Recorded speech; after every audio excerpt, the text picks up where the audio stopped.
The time you spend outside is not time away from your creative work. It is your creative work.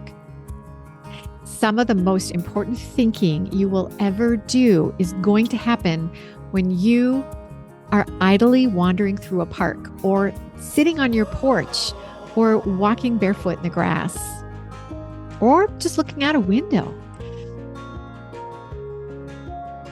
Hello, my creative friend. Welcome to the BDI Create.today podcast.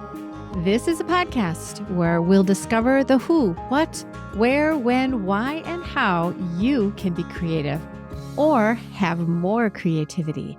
And together, we'll explore the extraordinary impact creativity can have in your life, in your heart, mind, body, and soul.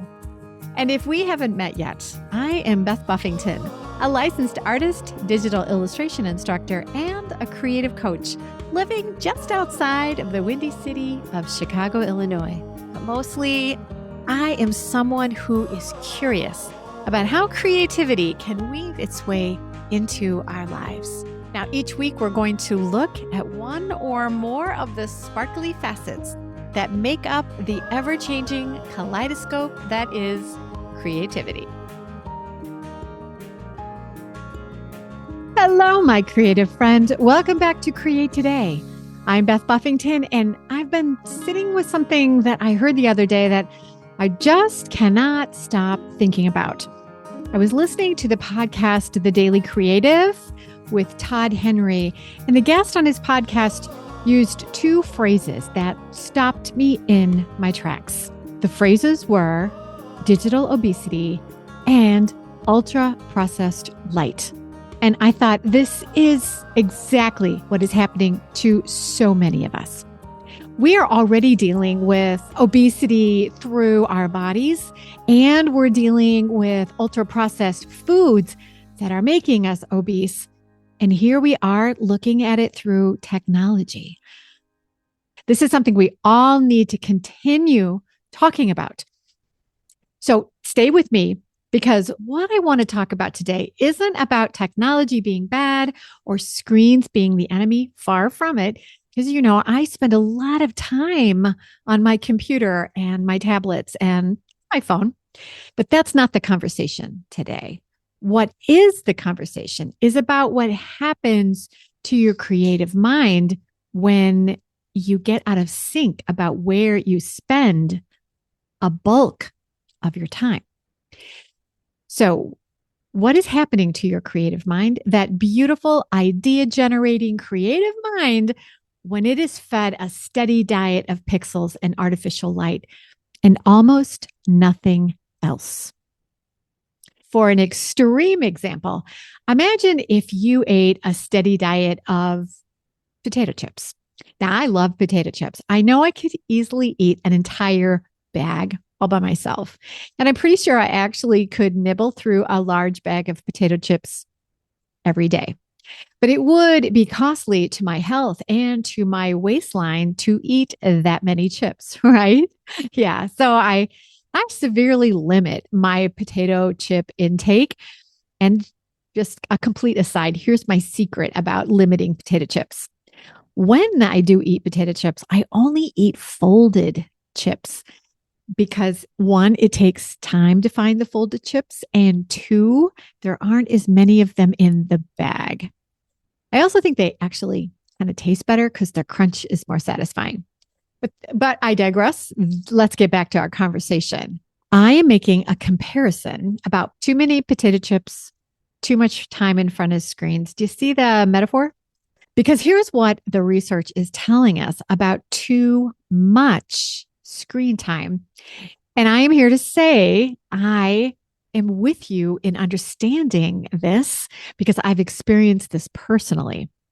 Our brains were not designed to live indoors in front of a screen. But that is what we do. We live in front of screens for a good part of our day. And that's a fact. And that is sad, but it is true. And when we spend a vast majority of our day in front of a screen, something quietly starts to fade. Our curiosity dims. our ideas begin to dry up. And our creative spark, that gorgeous, instinctive U shaped energy that makes you unique, well, that starts to actually suffocate. And most of us don't even realize it's happening until we feel utterly stuck and foggy and burned out and even depressed. So today we are going to talk about what is actually going on inside your brain when you are constantly indoors and overexposed to screens. We're going to talk about what nature, yes, the actual outdoors, what it does for your creative mind that no device on earth can replicate. And we're going to talk about simple, practical ways to bring back the energy that you're missing by understanding how to nourish what is currently starving in your life. Because, my friend, all y'all are creative, right? All people are creative, and you deserve to create at full capacity. The world is messy, and it is crying out for your full creativity to blossom. So let's talk about how to get you there. So let me tell you why I am so fascinated with this idea of digital obesity. Because when I heard that phrase, I felt a literal zing of understanding. And I thought, whoa, this is something I need to be aware of for myself in my life, especially during winter and bad weather. We all know what happens to our physical body when we consume too much processed food and not enough good nourishment. I mean, we love our chips and our fast food and our ice cream, but it plays havoc on our mind, body, and spirit when we have too much of it. Our energy drops, our thinking gets foggy, our mood gets harder to manage.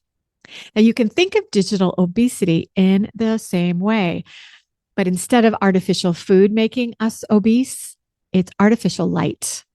It's what happens when we consume far more screen-based stimulation, more than our brains were ever built to handle. And we can't process that because our brains were never built to handle screens.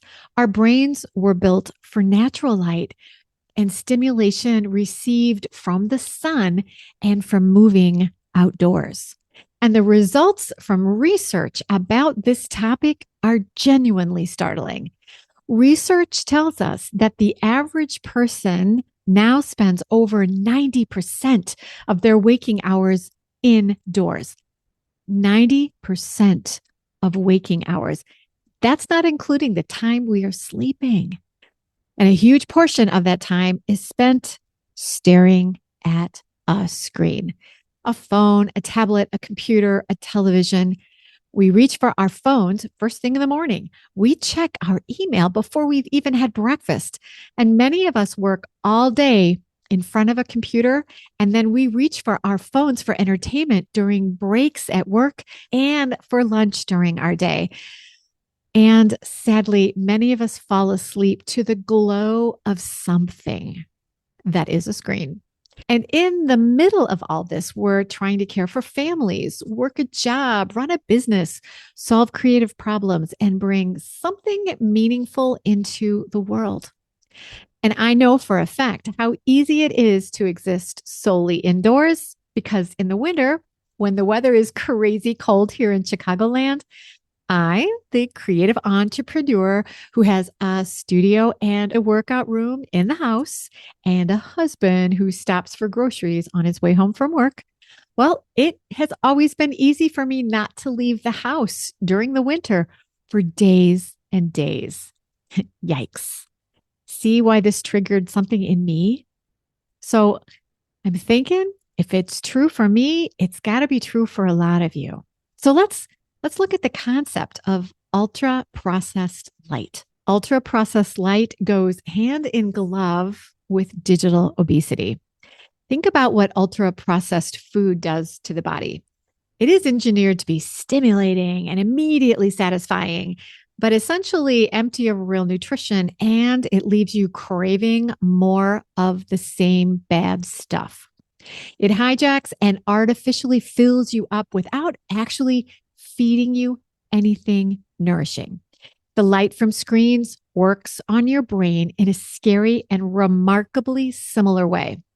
Light from screens, while they are constantly stimulating your nervous system, notifications, movement, color, sound. But like artificial foods, this artificial light is not giving your brain the deep, restorative, genuinely nourishing input that your brain needs to generate creative thought. Your brain is being fed all day, but it's actually starving for something that's nourishing and real. Now, I want to talk about what is actually happening inside your brain during all of this screen time, because understanding this genuinely changed the way I think about my own creative habits and my screen time. There's a part of your brain called the prefrontal cortex.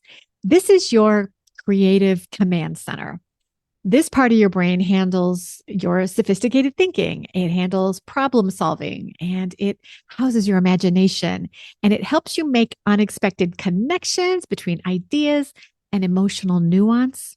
It is the part of your brain that makes you, you. And here's the thing about the prefrontal cortex. It is exquisitely sensitive to overstimulation. So when you are in front of a screen for long stretches, your brain is in a constant state of reactive attention. You are responding and scrolling and clicking and processing. And while that feels productive, it can even feel exciting. What is actually happening is your creative brain is being held hostage by a loop of start, stop, start, stop, start, stop reactions. And it never gets the quiet space it needs to actually work, to daydream, to wander, to wonder, and to make those unexpected leaps that great creative work requires. Now let's talk about another function of your brain called the default mode network. This is the network of brain activity that activates when your mind is not focused on a specific task. This happens when you are daydreaming or looking out a window for no particular reason. What scientists have discovered about the default mode network is extraordinary. This network is not idle. It's enormously active during those moments of apparent rest. When you think you're being lazy, when you are idle, when you're wandering, when you're daydreaming. Your default mode network is making creative connections during this time. It is consolidating experiences into insight, and it's doing that deep background work that leads to your best ideas. But screen time suppresses the default mode network. When we are always stimulated, always reacting, always scrolling, we never give our brains that incredible network space, that empty time to do its work. My friend, when your default mode network has time to mull over stuff, that is where your ideas become alive. And we are crowding out this time with doom scrolling and cute cat videos. And here is another nugget that I think is so important, especially for leading a creative life. And remember, all of us are creative, even those who say, I can't even draw a stick figure. Everyone is creative. So this nugget is important to everyone. Prolonged screen exposure disrupts your neuroplasticity. And this is your brain's gorgeous, remarkable ability to form new connections, to realize you can take new paths in life, that you can adapt to new ideas, and you can always learn something new. When you're stuck in your screens, you get rigid in your ideas, and you're less likely to be able to understand other people's opinions, and you're less likely to learn new things. And our world needs to be adaptable, needs to understand other people's opinions. We all need to learn new things.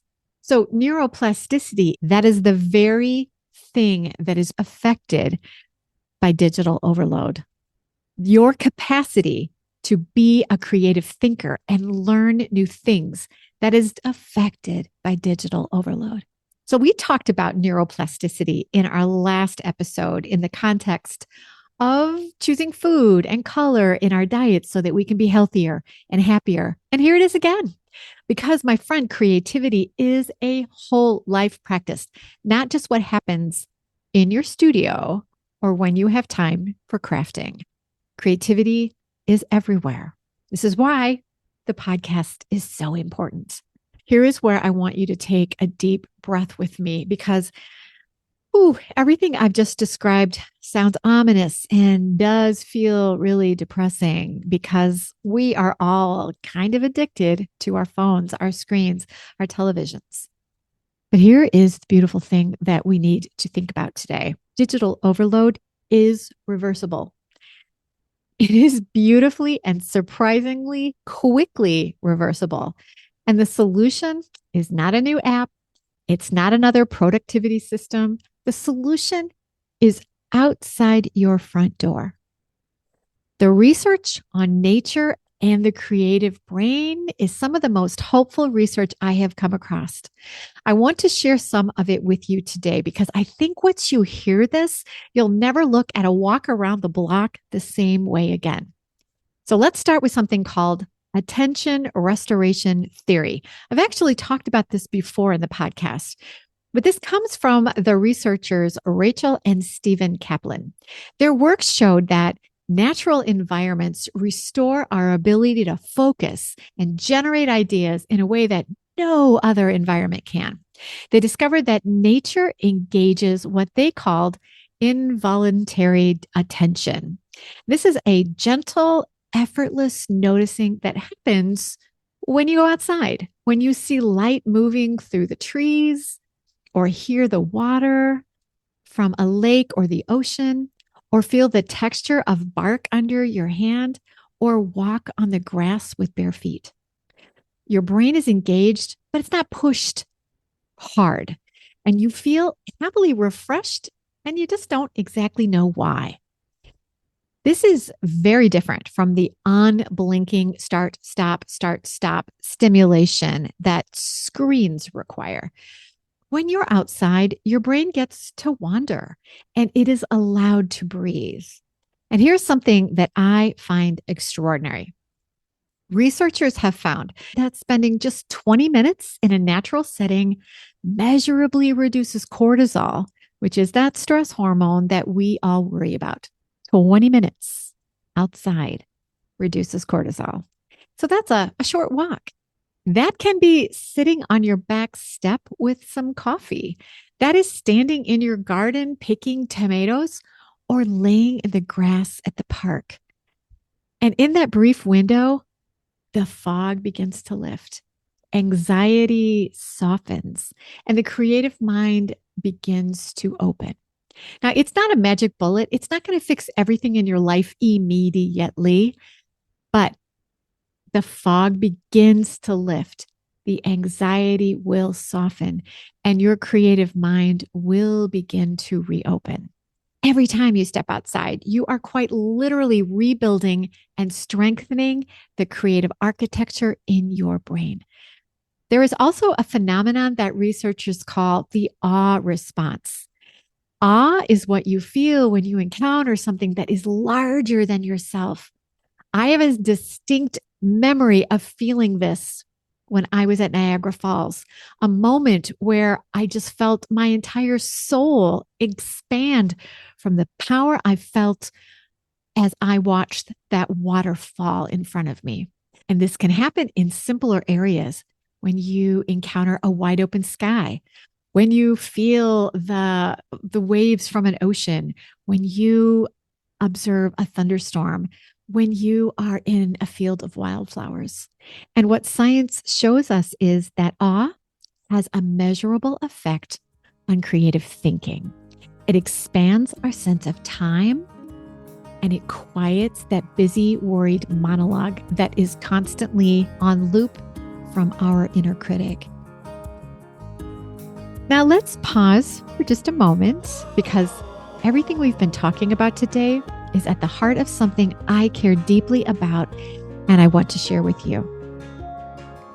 Understanding how your environment, your body, and your daily choices shape your creativity and your well-being. This is the foundation of what we do at all of the Sylva experiences that I create with my dear friend and health coach, Lisa Murphy. I want to invite you personally to the Sylva Synergy Retreat this May in Atchison, Kansas. Now, we designed Sylva Synergy as an immersive experience where you step away from the screens, the noise, and the daily digital flood, and you spend real, unhurried time reconnecting with your inner creative in a setting that is beautiful and nourishing and genuinely restorative. We go outside, we talk about what real creative wellness looks like and feels like, and we do the work together in community with other people who get it. If something in you today is leaning forward right now and thinking, tell me more, trust that feeling and come and join us at a retreat. Spots are genuinely limited because we like to keep things intimate so we can get to know everyone and guide you in the direction that you need. So don't wait and register today. I would love to have you there with us. And there's also Sylva Sessions, our monthly membership. If you're looking for ongoing community and guidance as you build creative wellness into your everyday life, Lisa and I meet you each month with a community of like-minded spirits to help you tend to your creative well-being together. All the details are in the show notes, or you can visit me at www.bdi-create.today. Okay, let's keep going because I have some practical things I want to leave you with today. I want to address something that might be going through your mind right now, and that might be, Beth, I'm busy. I do not have time to go wander about in nature. I have deadlines and clients, a family to take care of, and a full life. I am not sure a walk in the park is really going to fix my creative block. I hear you and I see you, and I really get what you might be thinking about right now. But my friend, I live what I talk about. And here's what I have found to be deeply true in my life. The time you spend outside is not time away from your creative work. It is your creative work. Some of the most important thinking you will ever do is going to happen when you are idly wandering through a park or sitting on your porch or walking barefoot in the grass or just looking out a window. When you are somewhere green or blue and you're quiet and you're not trying to accomplish anything at all, when you allow your mind time to wander without an agenda, this unstructured time, powerful. And I want to emphasize the word unstructured here because that is important. A walk in silence or with just the sounds of nature around you gives your brain something that a walk with content simply cannot. So taking your phone with you, sending texts, checking your email, that kind of walk is still screen time. So walking with just nature, that gives your default mode network the permission slip it's been waiting for. I want you to think of unstructured outdoor time the way we talked about sleep with health coach Lisa Murphy in episode 114. Going outdoors is not a reward that you earn after you've finished everything on your to-do list, after you have served everyone who needs something from you. No, this time outdoors, it is a requirement for your self-care. It is a requirement for doing your best work. It is how you take care of that most important creative tool you have, which, my friend, is your mind. Even 10 or 15 minutes makes a measurable difference. researchers have found that brief, regular exposure to natural light and outdoor environments, as little as a few times a week, if that's all you can do, that has a cumulative effect on creative output, mood stability, and cognitive resilience. We always talk about how little bits of creative time, those creative acts, those compound over time. Same thing is happening here when you can get yourself outdoors. And you do not need a grand adventure or a long hike up a steep mountain. You just need your neighborhood or a bench in a park or a porch or a deck or patio. You need a few minutes with your face turned towards the sky. Start small, my friend. That is enough to start and then build up to, can you do 15 to 20 minutes in a day? That's a good goal to reach.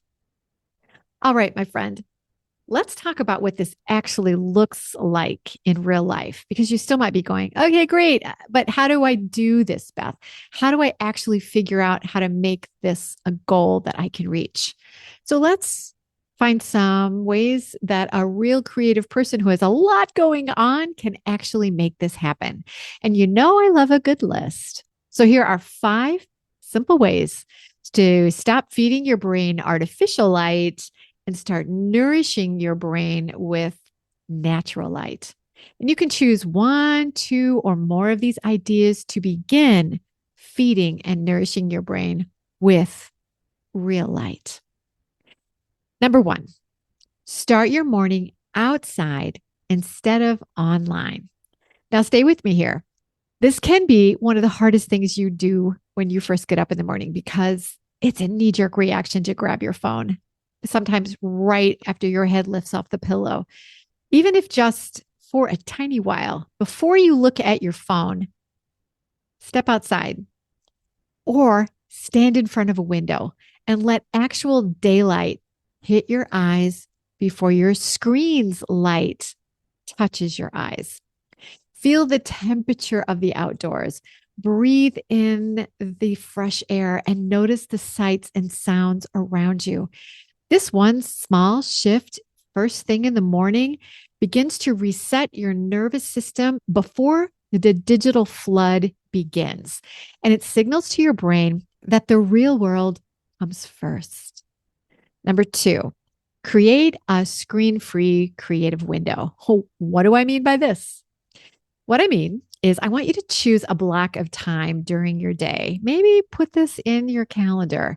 And even if this is just 10 to 15 minutes to begin, block it in, make it a thing. And this is a time when you're going to create away from your screen. So you're going to spend this time sketching in a sketchbook or journaling, and that's writing on a piece of paper. Or you're going to make lists, even if it's groceries that you need to buy. Put it down on paper. Think about or write about on paper future plans or your daydreams. Or maybe you're just going to sit and doodle, but do it away from your screen. This is especially important if you are completely incapable of getting outside during your workday. Just getting away from the bright lights of those blue screens is going to help you. And this is where some of your most original ideas will begin to surface if you make this a practice. I promise this. Number 3, take your creative problems outside. When you are stuck, and we all get there, we have that creative block. When you get there, resist the instinct to go back to the screen and grinding through to find inspiration. And don't just run to ChatGPT to solve all your problems. Instead, take the problem outside with you and walk with it. Let your mind circle loosely around the concept while your senses are engaged with the world around you. So you're not thinking deeply on the thing that is bothering you. You're allowing your brain to breathe. And while you're breathing and allowing yourself to be distracted by birds and flowers and trees and other people's puppies, your brain is in the background, just chugging away on that idea, that problem. And the solution that you've been searching for, well, it has a remarkable way of appearing when you stop forcing it to happen. Give it a try. So, number 4, practice 1 minute of awe each day. That sounds small, but it's powerful. So, I want you to go out and just look up. The sky is amazing. Actually, look up at the sky. And you can do this morning, midday, evening, it doesn't matter. Just let this moment be more important than your to-do list for just a moment. Research shows that when you practice moments of awe consistently, it expands your sense of possibility and softens a tendency towards anxiety. Try it for 1 minute. Just lay in the grass for 1 minute to begin. You can do it for 1 minute. You can, but really concentrate for that 1 minute on the awesomeness of the sky. Be devoted to that minute with that thought of awe. Number 5, audit your screen time this week with curiosity, not judgment. So here I want you to look at your screen time numbers on your phone. We all get sent those notifications. You've spent this much time on your screen this past week. I don't want you to feel bad about that. I want you to think about it and simply see the data, because the data is going to tell you what you're actually doing. And then you can decide how you need to change that slightly or dramatically, because awareness is where change begins. It's when you can think about what you're thinking that you realize what you need to do. And then I want you to ask yourself, can I take even a fraction of this time I've spent on screens and change that time to be devoted to real light instead of artificial light so that I can feed and nourish my brain? Can I make that shift this week? And if so, how much? And then can you shift a bit more time each week? And here's the thing, my friend. You don't have to overhaul your entire life immediately to see and feel a shift towards positivity, towards the goodness we're talking about here. You just have to start small and make intentional choices that say, I know what my creative mind needs, and I'm going to give it more of that. Now, here's what I want to leave you with today. You are a creative being living in a world right now that is designed to pull your attention towards a screen at every single possible moment. That is what the big companies want you to do. Look at this, look at this, look at this. And that's not your fault. But it is your responsibility, your creative responsibility, to push back and say no. And you can start it gently, but consistently and with intention. The world outside your door is not a distraction from your creative work. The world outside your door is a resource. It is sustenance. It is nourishment. It is fuel. It is the nutrition your brain is missing when you feel foggy and disconnected or burned out. So this week, I encourage one small challenge for you, just this one. Before you get in front of artificial light of any screen, first thing in the morning, I want you to go outside first, even if it's just for a few minutes. Leave your phone. The world's not going to fall apart. So leave your phone inside, go outside and look around and just breathe and let your eyes adjust to the light that is real. Look up and then come back to your work, your phone, your screens. And as you begin to add more real light to your day, I want you to look for those shifts in how you're feeling. See, this is where you need to think about what you're thinking so you can pull in that data. And I think you're going to be surprised that you'll feel better. If today's episode resonated with you, please share it with someone who has been living behind a screen and wondering why they're feeling blue or burned out. Sometimes the most generous thing we can do for the people we love is to share the treasures that we find interesting, that have elevated our lives and made them better. Thank you so much for spending your time with me today. I appreciate you so much. I'll be back with you next week, and I'll have something truly wonderful coming your way again. Until then, go outside, look up. I'm Beth Buffington. This is Create Today. And my wish for you, as always, is stay creative, my friend.